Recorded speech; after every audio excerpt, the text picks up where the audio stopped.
All right, we welcome back Totally Driven Radio, and it's time for our next guest and the man of the hour. This guy is the true definition of being totally driven. He is Guinness Book World Record holder for jumping the most cars, and to boot, the guy beat freaking cancer. So you can't get much more driven than that. Let's welcome the one and only Mr. Doug Danger. How you doing tonight, Doug? Hey, how you guys doing, man? It's great to be here. Great. You are, an incredible person. Like, when I start researching you, and I'm like, wow, the freaking dude, had cancer and was told, he's got months to live. And you, didn't give up. Well, it's the story of my life is, and this is what I do when I do my speaking. I do motivational speaking at high schools for kids and stuff, is that you can't ever give up. And when things get bad, you just have to look at, there's got to be a bright side to this. And, I was just starting to go to classes about motivational speaking, and that's when I got cancer. And I got home and I just says, God, I've been in comas. I've set world's records. I got enough stuff here. I don't need anything else, to be talking about. But then the doctors, they had told me I had 3 to 6 months to live. And I just, there's no chance of me beating this, 0. And they said 5% of the people that have your kind of cancer make it through. And I just went, all right, man, let's go. There's 5 people out of 100, and I'm going to be one of them. And he started laughing, and we did experimental chemo, and, thank God I just, this great jump that we just pulled off was another miracle. It just was unbelievable. And I was so fortunate to even be here, to be here as a father for my kids and for my great wife that I've got that helped pull me through that cancer situation.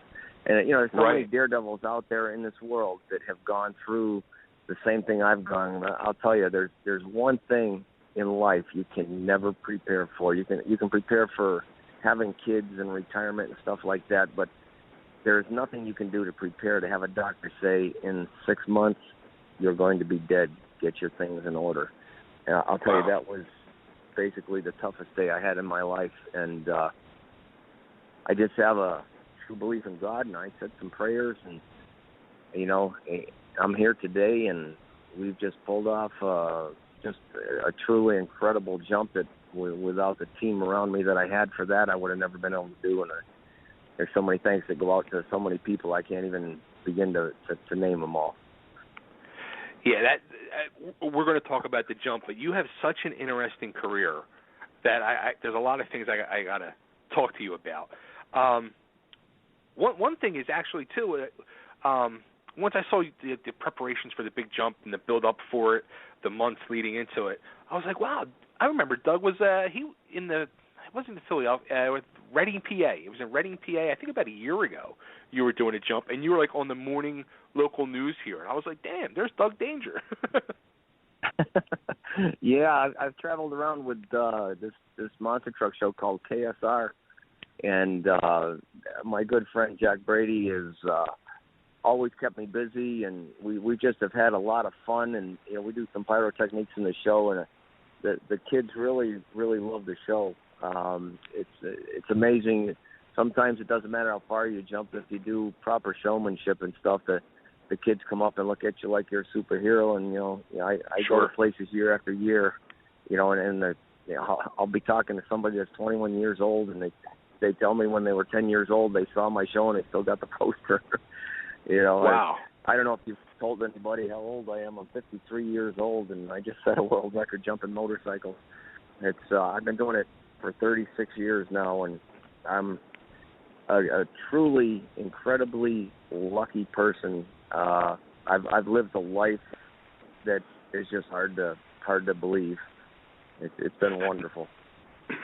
Now, you said you've been doing this for 36 years. Has this been it? Has that been your career, your profession for 36 years, is just jumping?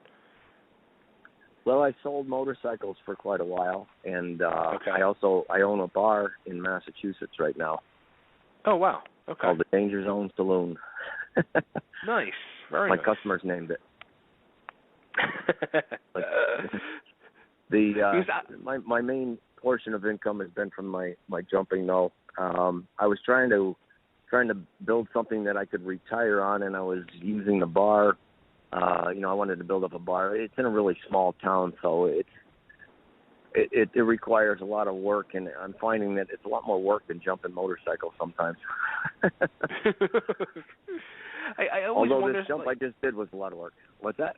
I always wonder, with your daredevils like yourself, like we've talked to Big Ed Beckley, we've talked multiple times. A good friend of the show is Henry Reif, and we've talked with Super Joe Reed, and I think I've mentioned this to all of them. Like I met Robbie Knievel probably like 25 years ago at a custom car show, and I asked him, I'm like, when you crash, do you ever think to yourself, like, why am I going to get back up on it? He said, every time I've crashed, I've stopped. He goes, and then I get back on that construction site, and then I remember I'm getting back on that bike. Well, what happened with me, the worst accident I ever had, I was in a coma for a month, and my memory was completely wiped out. And when I say it was completely wiped out, I mean when I was in the hospital, I was laying there was a phone ringing, and I didn't know why this machine was making noise. I didn't know what it was. They had put on the TV, and I couldn't really watch it because I didn't understand any of it, because I was going through the age mentalities. I was like a baby learning each little thing that goes on around you. Why, you have a procedure when you get up in the morning. You get up, you get in the shower, you come out, you do your hair, you brush your teeth, you shave, and get your clothes on, you get ready to go. And right. I had no knowledge of what the next procedure was. I'd wake up in the morning, I didn't know what I was supposed to do.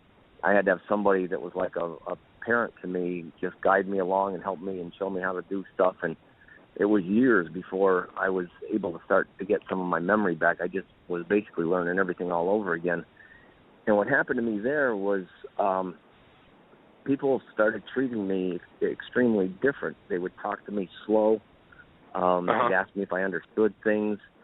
And as I got better through the years, if I hadn't seen them in a little while, they'd still come up to me and talk to me very slow. And to me, I just wanted to get back to being normal again. And normal to me was flying through the air on the motorcycle, having kids look up to me, being able to be an icon to them and be able to be a hero in a sense that they would listen to me if I told them to wear their helmets when they rode motorcycles or bicycles. If I told them to stay away from drugs, they would listen. And that became the important part of my life was I'm not going to be here forever, but I'd like to leave knowing that I have helped other people's lives and made the world a little better place. Right. Wow. When I was reading, when I was doing my research and I read that, I mean, I literally had to stop, and I was just thinking about that, and I was scared. Like, to be in a situation like that, like, when you first woke up, I mean, did you even realize, like, anything at all? Like, what was happening, where you were, or? No. Everybody kept coming in and say, I had just signed a jump off with Robbie Knievel on pay-per-view for $250,000, and everybody kept coming up to me and saying, "Oh, we're so sorry you lost the Knievel deal. We're so sorry." I had no idea what they were talking about. I said, how did I get hurt? They said, "You missed a motorcycle jump." I didn't even know what a motorcycle was. So I was in a situation that I had all these casts on and tubes in me and everything, but again, like I say, I was like a baby. I woke up, and this was all that I knew of life. I didn't know that there was another way of living. So I didn't feel sorry for myself or didn't feel bad. I didn't know why people were all crying about me and all that stuff. And I was just like, well, tell them to get over it. Is this bad? I didn't really know. So as time went on, I started to learn that life was a lot more fun, and there was a lot more things to do in life, and to have all your bones all healed up and be able to do things. I learned how to do them again. I learned how to race motorcycles on the ice, and we go to Daytona Bike Week every year and have a ball. And I got to go out to Sturgis this year and last year, and we had a great time out there at the Buffalo Chip. And life is a lot of fun.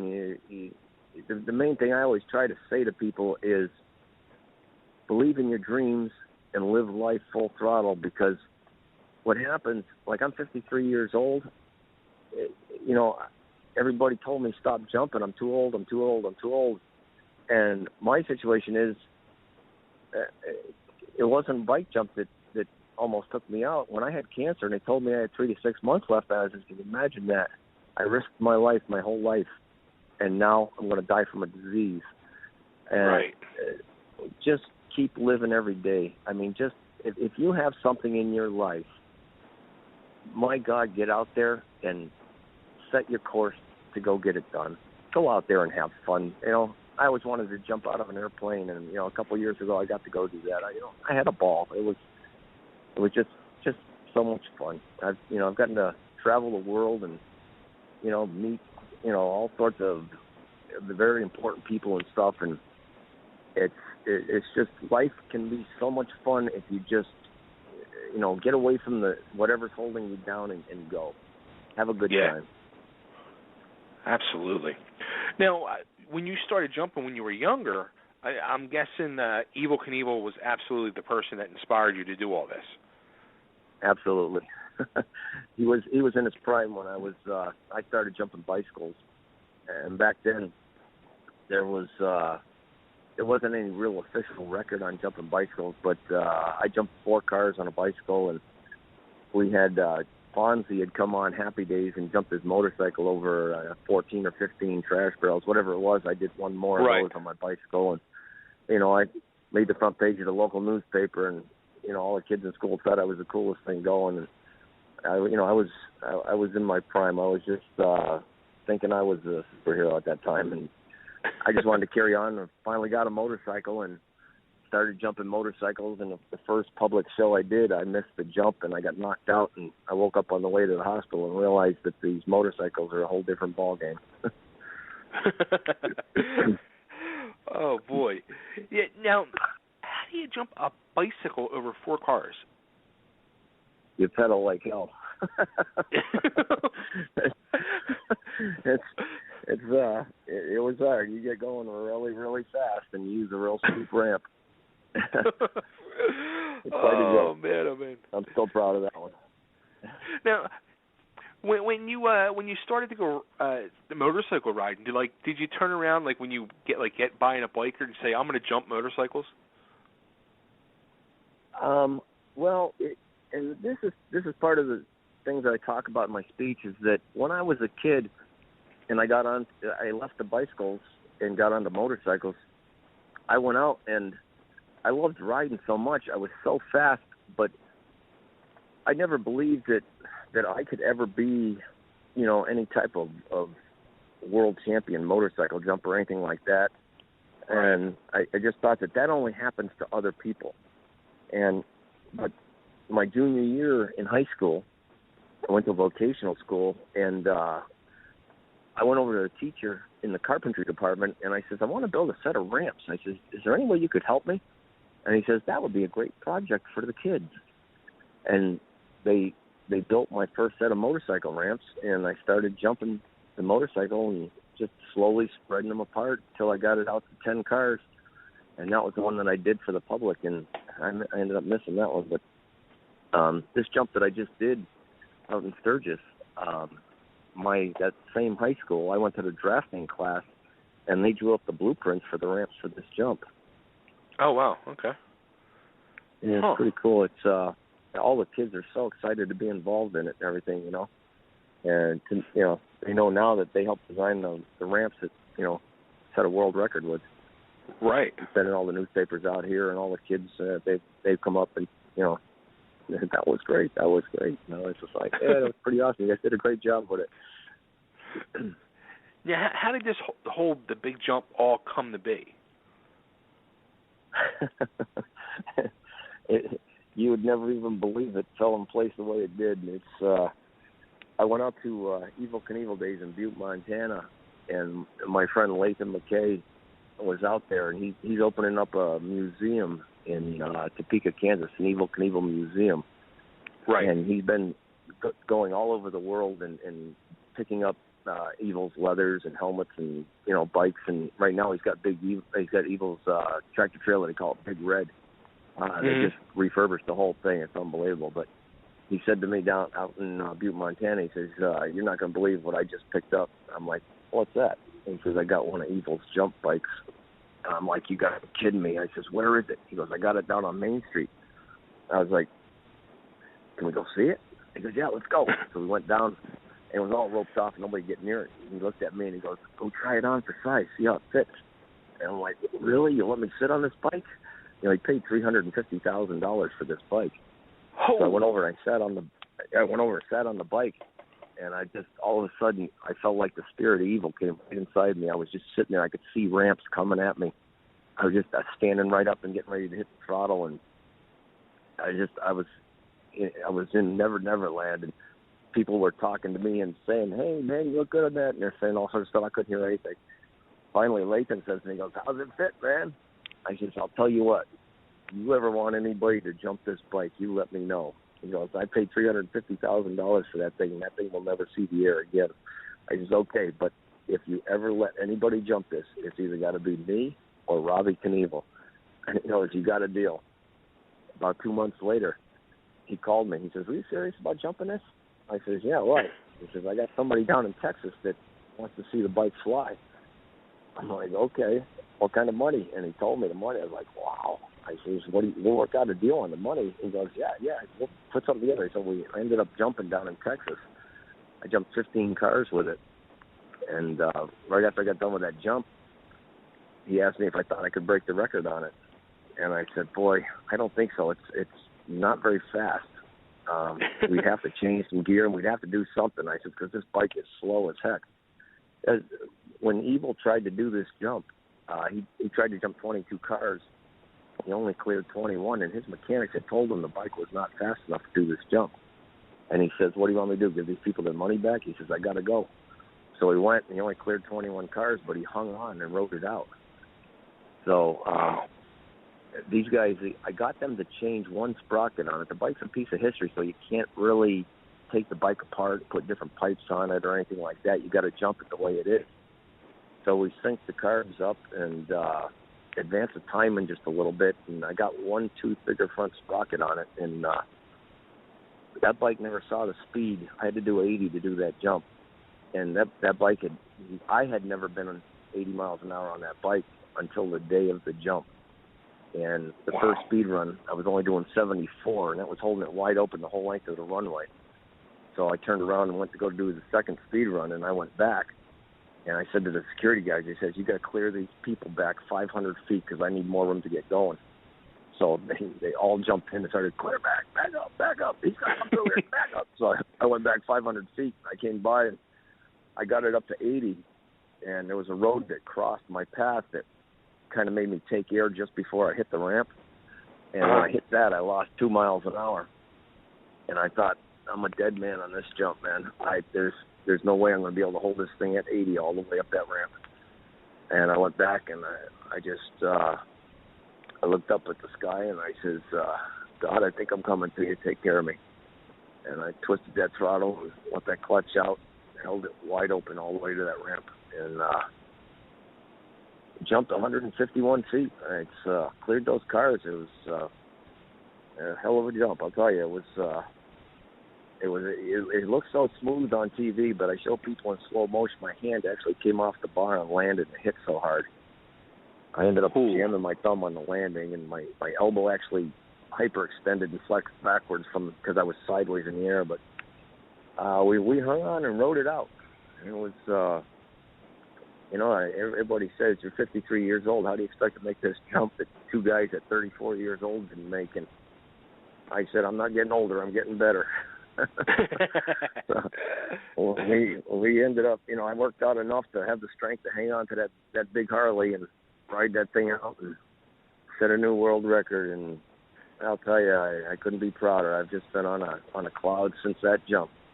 Now great. we've got some great offers coming in now that we're going to be traveling the country, doing personal appearances and stuff. And we got an offer from Wembley Stadium in England to go jump the 13 buses that Evel Knievel missed over in Wembley Stadium. And then they want me to break the bus jumping record up in Kings Island, Ohio. So, but in at the Buffalo Chip next year, they're talking about having me break the tractor trailer record, jumping 15 tractor trailers, and possibility of stepping back into Snake River Canyon too. So we're going to see what goes on with that. That's something way down the road. I don't know. Since you brought it up, and it was actually one of my questions. Now, we talked with Big Ed, I guess it was 2 years ago, when he had just signed the deal to, have that piece of the canyon so he can jump it. And we talked to Super Joe for 2.5 hours of him professing how he was going to jump it, and he had all types of, money people calling in, too, that were backing him and all this. When stop right there and just, can you just picture and think you're jumping a canyon? I don't know what to say. It's a canyon. It's not cars. It's a canyon. Well, to me, I like to put this in perspective of, the thing that people said about this a lot was that this is not a motorcycle jump. And I don't really call it a motorcycle stunt. I call it a stunt. It's, I'm telling you, I sat in a Sky Cycle before, and it's like a sardine can, and you're packed in there, and then you're going to push that button, and you're going to be doing 350 miles an hour in less than 8 seconds. And you're going to be hanging on. 350 miles an hour is hauling butt. And it's a lot of people say, oh, that's no big deal. I'm going to tell you what. Sit your ass in that thing, and you push that button. And let's see if you go for the ride. It's a do or die deal. It's a situation where Evel Knievel, I have no idea how he ended up figuring out a way to crash on that jump and live. To me, there's two ways it's going to go. I'm going to land on the other side and walk away as a champion, or they're going to bury me in the wall on Snake River Canyon. And he was so lucky the way that thing hit. It was unbelievable. And I don't believe in doing it with all modern technology and all that stuff. My whole goal down the road here is I'm not out here trying to set world records like this jump I just did. Yeah, it's a world's record, but to me, I finished that jump for Knievel. He was trying to do 22. He only did 21. Now, to me, we put in the application to Guinness that now Evel Knievel and Doug Danger hold this world record together. That was his bike. It was my butt. We did it together. Right. When I go to Wembley Stadium, it's going to be the same thing. I'm going to go finish the jump for him. I'm just going to help him complete a jump that he didn't get to finish. Snake River Canyon will be the same thing. I want to use his technology. I want to use the same setup that he had. It's going to be a Daredevil routine. It's not going to be something that's going to be like a remote control airplane where you jump in and you just go for the ride. To me, there's nothing to that. To me, the whole deal is we're going to get into a deal just like he had. We're going to set it up very similar. And a lot of people, I want to correct a lot of things that people don't know about Snake River Canyon. The parachute blew out the second Evel hit the button to go. He didn't throw the chute out. Right. So it was a malfunction. And Bob Truex was a great guy, but people don't understand he was on a very limited budget. And, the bolts stripped out on the parachute mechanism, and that's what happened. So it was a compounded failure that happened. There was not enough money, and the design failed. And they've got his son is building another one, and basically they're going to put a couple more bolts in the parachute brackets and stuff, and then we're going to try and get it done right. And I'd like to get to the other side, and then we can say that this was Evel's design, and we're gonna set another world record together. Wow. So do you think at that point you make that jump, would that be like the finale of your career?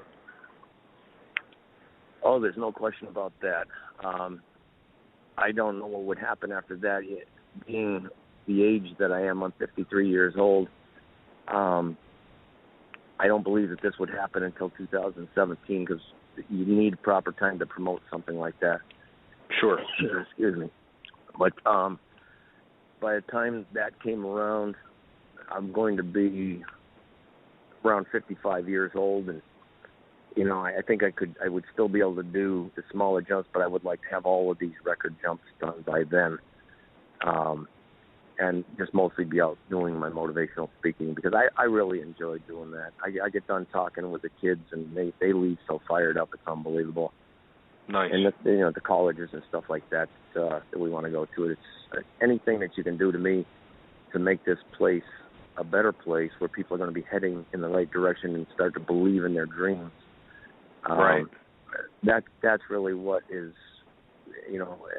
that's what's filling my heart right now with glory. It's just, you got to do that. Evel once said, and I'll never forget when he said this, that, when I die, I can't take all my cars, my airplanes, and boats and stuff like that with me.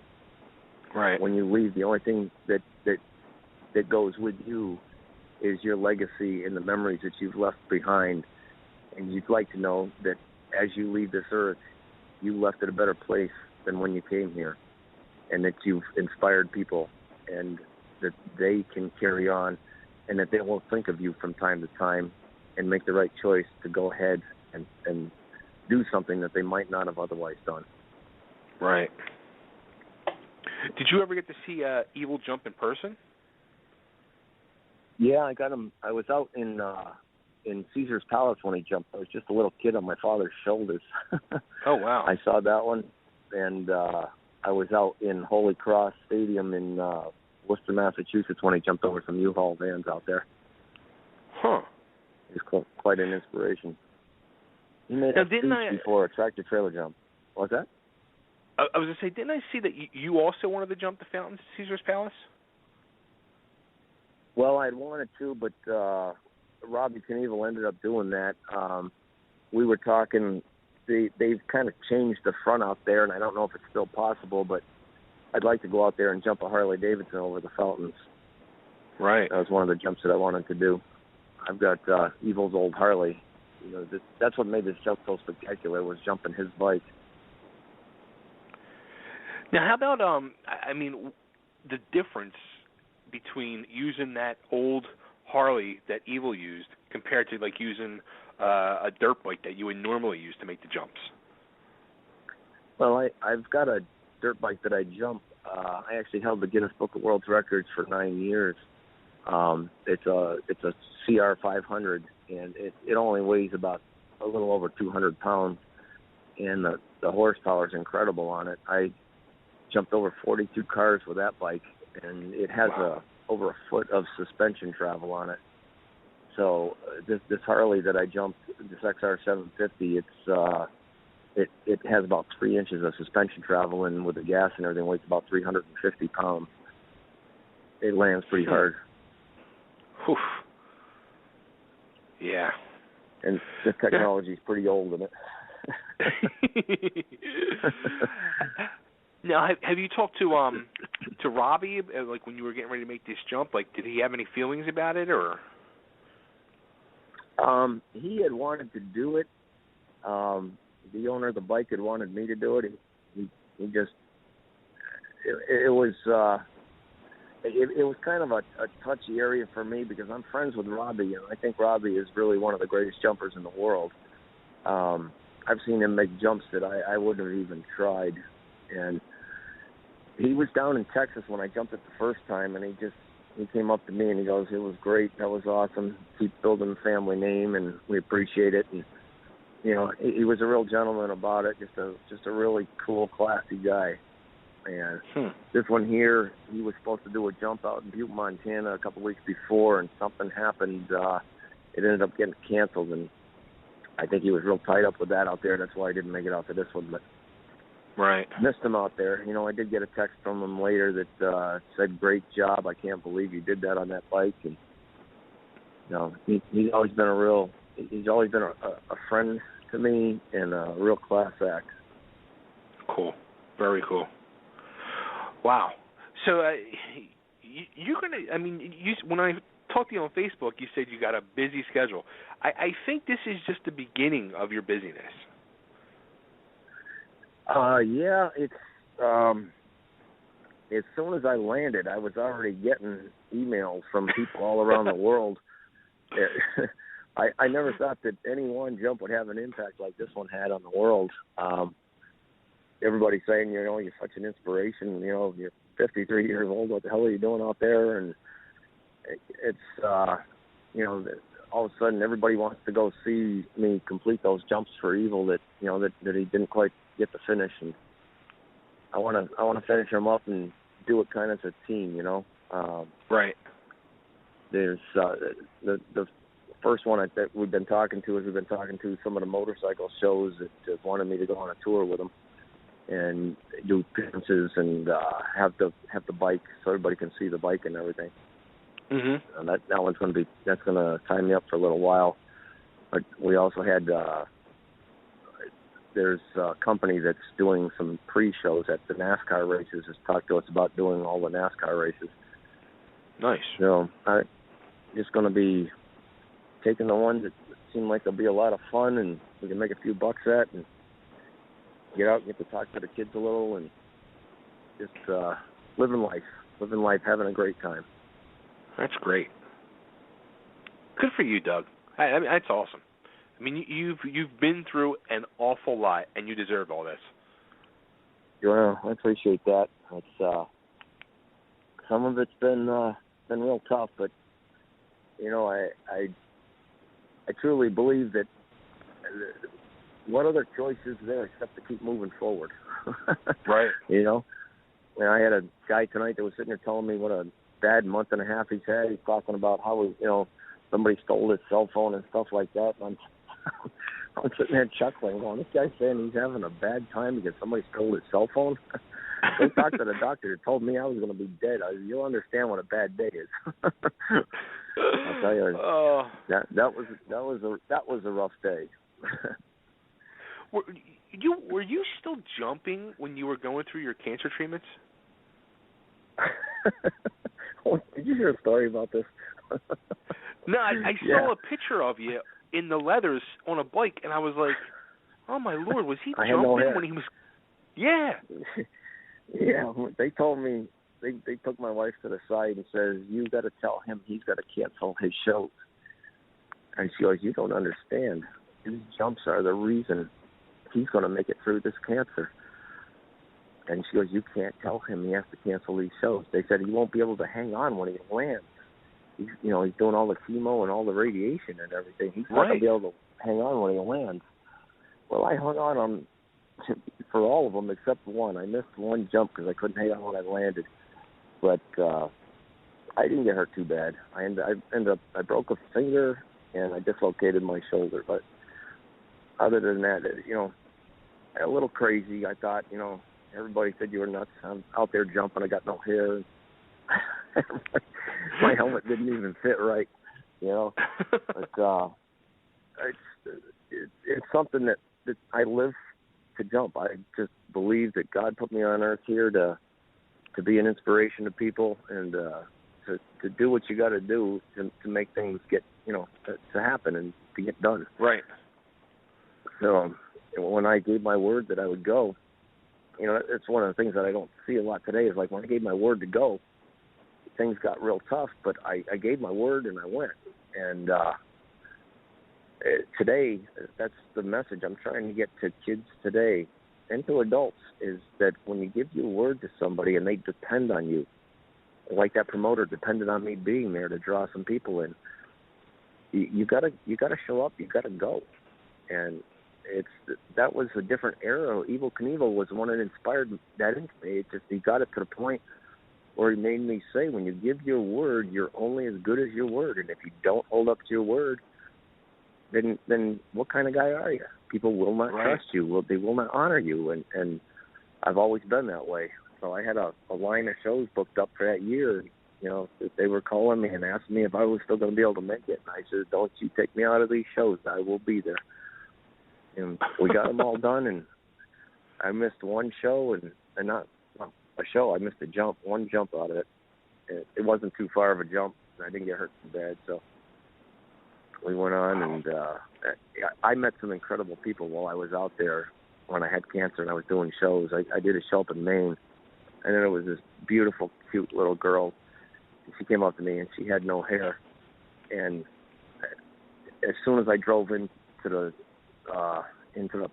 parking lot, she came running to the truck, and she jumped up in my arms as soon as I got out of the truck, and it was just giving me hugs. And her mother comes up to me and goes, "I can't believe how she's opening up to you since she's had cancer. She won't talk to anybody. She's just been all by herself." She says she's so inspired by what you're doing. And I went out that night and I did the jump. And after I made the jump, that was the jump after I missed the first one. But after I made that jump, I turned around and I went up the landing ramp and I put my hands up in the air, and the whole crowd was going crazy. And I saw her leaning over the fence with her father, and I pointed to her and I waved her to come over to me. And her father lifted her over the fence, and she went running down the track and went up the ramp, and I picked her up and lifted her up on the bike. She had two little American flags, and she was holding them up, and her and I were sitting there, and neither one of us had any hair, but we both had the biggest smile of anybody in the whole crowd.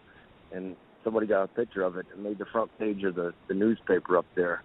And I've always treasured that moment. You know, it's she still calls me from time to time to see how I'm doing and everything, and she's still here and still fighting the cancer. And wow.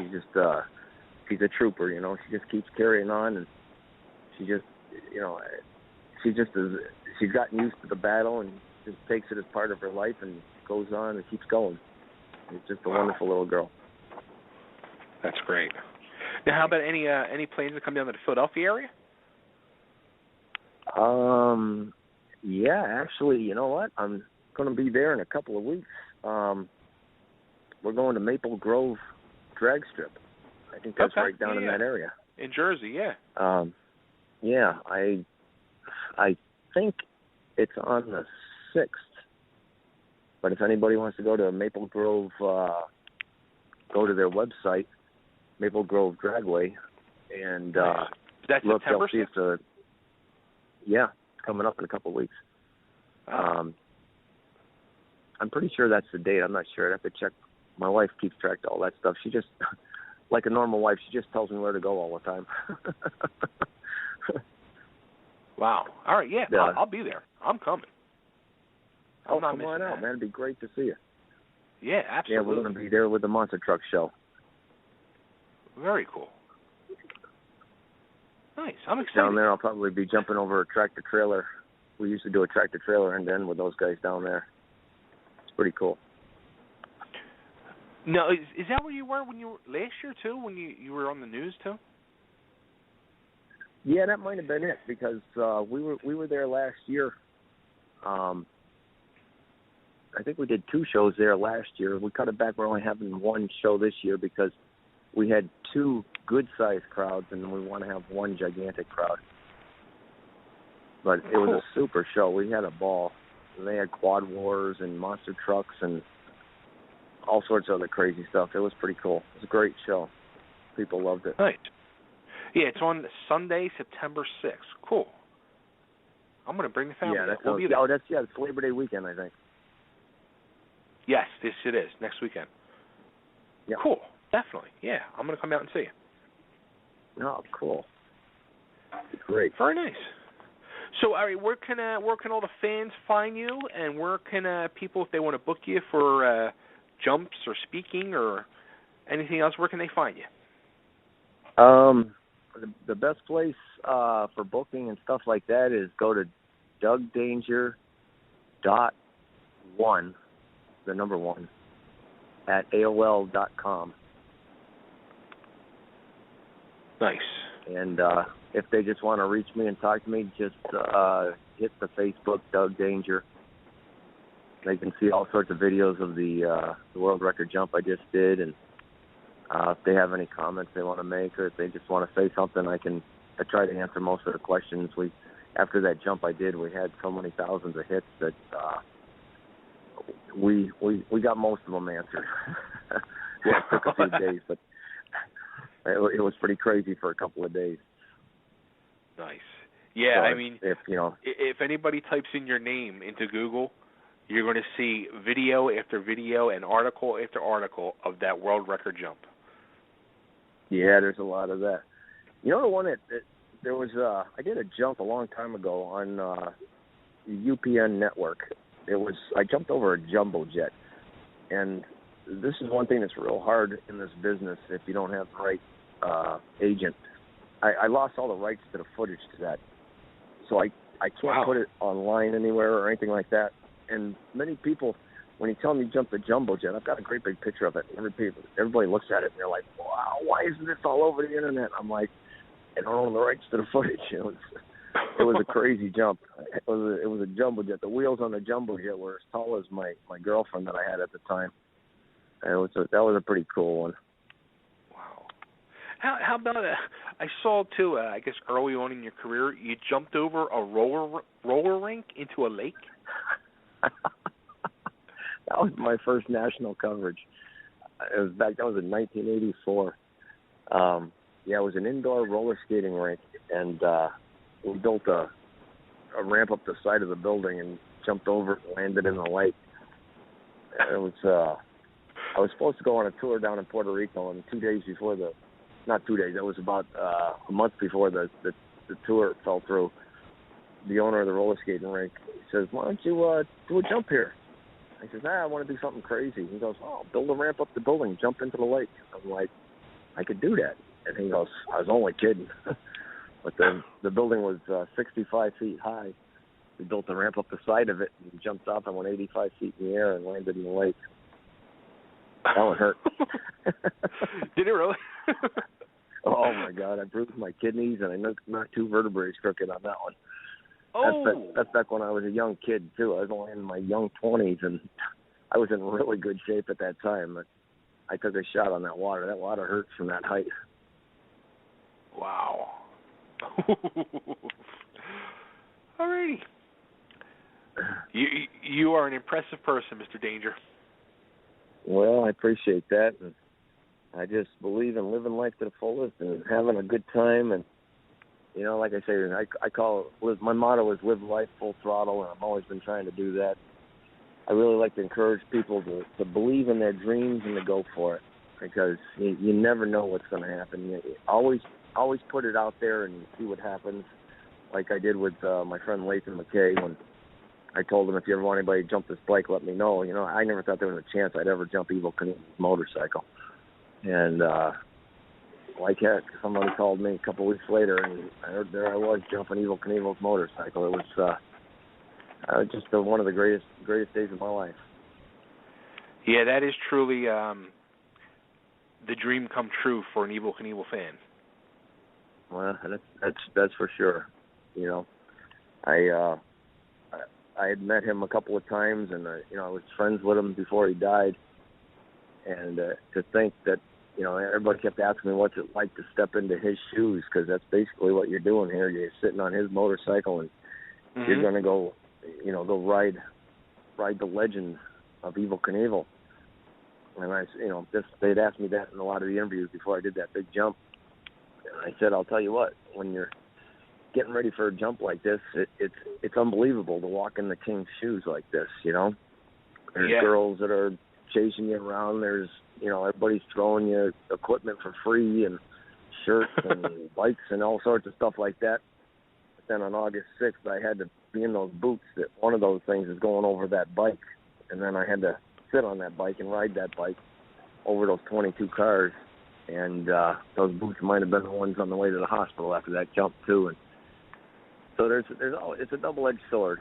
It's great to be riding in the shoes of the king, but Evel earned his name through his daredeviltry and his bravery and courage. And it was. I just have to say, you got to step up to the plate. It's a good side and a bad side to it. Right. And right. It was a lot of fun, and thank God we got to ride the thing out and land on the other side, and then celebrate like the king did. We had a great time after that one. That's awesome. Very, out very there cool. At the Buffalo Chip, every night at the Buffalo Chip, they would have 3 major bands I think Styx was the band that was playing the night that I did the jump, and it was just an incredible journey. The whole thing was just wonderful. That's awesome. Wow. Very cool. I can't wait now. Next week, I'll be there. Right. Well, I look forward to meeting you. Absolutely. All right. I want to thank you for being a guest tonight, and good luck with everything and many big things coming up in your future. We'll definitely have to do this again. All righty. As soon as we sign some of these major deals that I'm talking about, keep an eye out because there'll be some press conferences on them. Just give me a call. We'll set up another interview if you'd like. Absolutely. Like I say, there's a couple of really big ones that are going to probably make headlines all around the world, and I'm very excited to do them. This is one of the proudest times of my life, being able to do what I'm doing. This was a dream come true for me. Wow. Well, that's awesome. Congratulations on it all. I'm excited for the future for you. Well, thank you very much. Appreciate that. You're letting us Evel Knievel fans the dream live on. Well, that's what's so cool about this whole thing is that nobody calls it this, but I call it the Evel Knievel experience. If you never got a chance to see Evel Knievel in person and see one of his jumps, come on out. This is as close as it gets. My sponsor, Vance and Leathers, built me this gorgeous set of leathers that's an exact replica of Evel's Sports Illustrated cover leathers. It's got the cape, the whole 9 yards. We come out, we've got Evel Knievel's cane that he used to have with all the diamonds and stuff in it. And I'm riding his motorcycle, and it's very similar to the show, and the adrenaline is going, and everybody's hearts are pumping just like it was back in that day because of the bike that I am jumping. And it's just an unbelievable experience. And if you ever wanted to see Evel Knievel, this is as close as you're going to get to seeing the Evel Knievel Daredevil show. Nice. Now, are you going to have that bike with you next week? No, I'm going to be jumping my dirt bike out there. Gotcha. Okay. Yeah, a little different. a little bit easier. Just a little bit easier. The suspension makes it a nice plush landing. But it's a daredevil act. If you don't get to the other side, it gets ugly real fast. Oh, that's funny. When I signed that jump off with Robbie Knievel for $250,000, I just had 5 little tiny jumps to do. They were only 10, 11 cars. I had just jumped 25 cars the week before. I had beat the Australian national champion motorcycle jumper in jump off. And the year before that, I had jumped to 42 cars and set the world record. And then I had signed that deal to do the jump off with Knievel for $250,000. And I had 5 shows, and like I said, there were only 10, 11 cars, and I missed an 11-car jump, and I went face first into a cement wall, and that's when I was in the coma for a month. So these are all daredevil acts, and every time I get on that motorcycle, I assume that this could be the day that I end my life if I don't pay attention and make sure that, I don't drink any alcohol when I get ready to go. I usually don't drink for a day or two before. It's afterwards we celebrate and have fun, have a few beers, but I never, ever touch drugs. There's just a terrible mess going on with drugs right now with heroin and everything, and I don't understand why any kid would ever, ever, ever get involved with drugs, and especially heroin. They're up where I live, they're dropping like flies. Every other day we got people coming in crying because they lost a friend to heroin. It's like, why would you even think that that's anything that you should even think about trying? Stay away from drugs, kids, man, please. Absolutely. And, I was just having this conversation. Actually, earlier I was getting my hair cut, and the girl cutting my hair, we had the same exact conversation. We were just, both shaking our heads. It's scary out there today. It's awful. I don't know. It's so addictive. And then there is nothing that good comes of it. You're going to get high for a little while. Big deal. Go ride a motorcycle. Get your adrenaline pumping. Jump over something or run a race and have the adrenaline sitting on the starting line. baseball, win a game and get the championship feeling of doing something like that. There's all sorts of ways to feel good about yourself, and you don't need any of these drugs or anything like that. Life is a ball. You gotta go for it. Don't be afraid to try to go do something that's fun. There are a lot of kids today, they don't have the money to do it. When I grew up, I had no money. My family was not very well off. My mother and father were separated, and I just jumped my bicycle and rode as hard as I could and had a good time doing it. And eventually, when my mother went on vacation down to Florida, my father bought us dirt bikes with my brother's college money. And excuse me, we ended up just having a ball on motorcycles. Kids could find another way of having an outlet to release tension and have fun and stuff. Drugs are headed nowhere. There is no future in drugs. Evel Knievel made a speech when I was a kid. He said, if you get involved with drugs, you're going to be a loser in life. If you want to be anything in the world, just focus on your goals and give 110%. And I listened to him. And I ended up setting the Guinness Book of World Records for the longest motorcycle jump ever done. I had one of my best friends. I always tell this speech when I go to do my shows, that my best friend, his name was David, he thought it was cool to get involved with drugs, and he fell into the peer pressure of doing the drugs and stuff. And the years that I graduated from high school, I went to a motocross race up in New York. When I came back, it was 2 weeks after we graduated. My brother goes, sit down, I got some bad news for you. And I said, what's up? And he says, your friend David? I said, yeah. He says, he got involved with some really bad drugs this weekend. And I said to him, I said, you going to be okay? And I'll never forget my brother looking at me and saying, no, Doug, David's gone. You'll never see him again.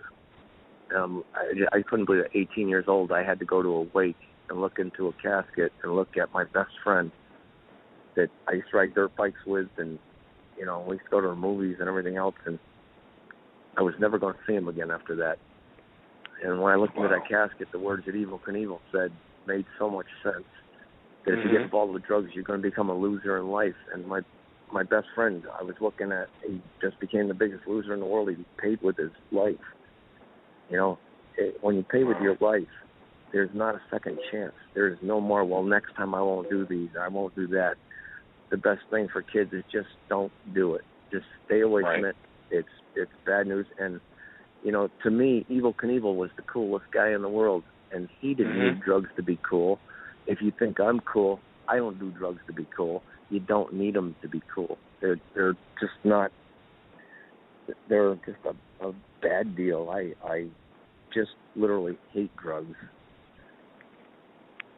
The scary thing is, I just saw pop up on Facebook, a friend of mine, his daughter passed away earlier today, and from what it looks like from comments I'm seeing, it's drugs. I see them every day.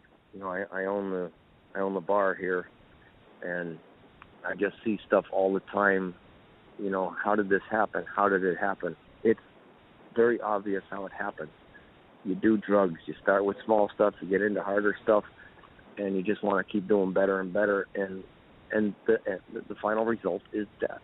And besides death, even if you don't do that much, it kills brain cells. It makes you dumber. And I'm telling you right now, after having a head injury, being not so smart is not fun. I was in a 30-year-old's body, and I had the mentality of a kid that was about 7 years old, 6 years old.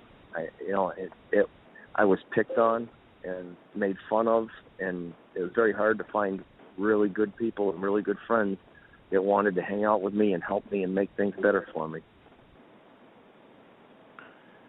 Yeah. F drugs. So that's what I got to say. Yeah. Well, this has been great again, Doug, and I'll be seeing you next weekend. And I want to thank you again. And just before I let you go for the night, yeah, absolutely. And before I let you go, if I can get you to cut an ID for me, please. If you can just, this is Guinness Book of World Record motorcycle jump holder, Doug Danger, and you're listening to Totally Driven Radio. Okay. This is Guinness Book of World Record holder, motorcycle jumper, Doug Danger. and you're listening to Totally Driven Radio. Did I hit awesome. It right? Yeah, I'll be able to edit it. I'll get it right for you. Doug, thanks again. And I'll see you next week. Okay, sounds good, man. All right, take care. Okay, thank you. You too. See ya. Bye. Okay, bye-bye. All right, everybody, there he goes. Doug Danger. He's a legend now. He is a true legend. Crazy, dude, man. That's scary. I don't know if you know, or even Moondog, if you know. He was a guy that worked on the indie scene a little bit. He wrestled for me in LAW. He went by the name Rough Rider. He was an older guy. Oh yeah, was he from Delaware? Yes. Used to work with the Funky White Boys and rented a ring, right? Yeah, I know. Right. Yeah. Yeah, he just put up his daughter passed away earlier today. Oh wow, no shit. Yeah. I was gonna make like 7 drug jokes, and I'm not gonna do that now. Yeah. That's rough, man. And like it seems to be Bucks County and that general area seems to be being hit really hard right now with drugs. Horrible. It's horrible.